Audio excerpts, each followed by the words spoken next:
अगर आप भी चाहते हैं मसीह म्यूजिक कंपनी के ऑडियो वीडियो सबसे पहले आप तक पहुंचे तो लाल बटन को दबा के चैनल को सब्सक्राइब करें और बेल आइकन को दबाना ना भूलें।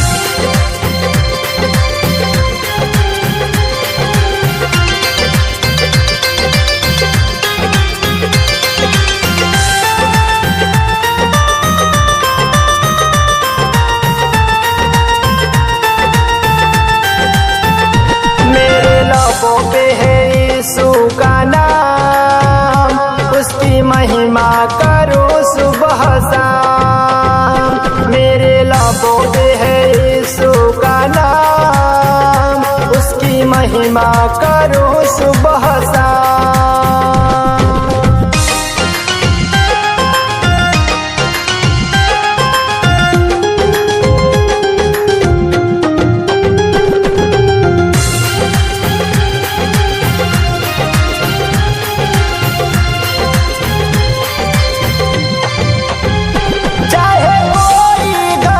मुझ पे आ जाए, चाहे काली घटा मुझ पे छा जाए, चाहे काली घटा मुझ पे छा जाए, चाहे कोई घड़ी मुझ पे आ जाए, चाहे काली घटा मुझ पे छा जाए, भले हो जाऊंगा मैं बदनाम, उसकी महिमा करो सुबह शाम।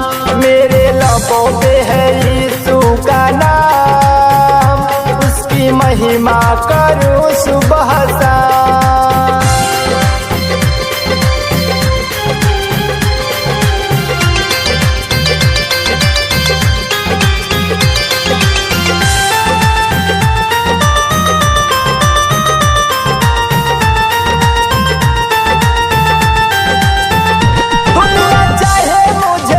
ना डरा जाए, मेरे यीशु से न जुदा करा पाए, यीशु से न जुदा करा पाए।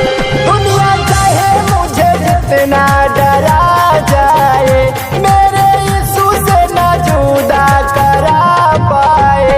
बोलो हालेलुया, मिलेगा आराम, उसकी महिमा करो सुबह शाम। मेरे लबों पे है यीशु का नाम, उसकी महिमा करूं सुबह शाम। मेरे लबों पे है यीशु का नाम। ऐसे ही गाने सुनने के लिए हमारे चैनल को सब्सक्राइब करें और बेल आइकन को दबाना ना भूलें। जय मसीह, धन्यवाद।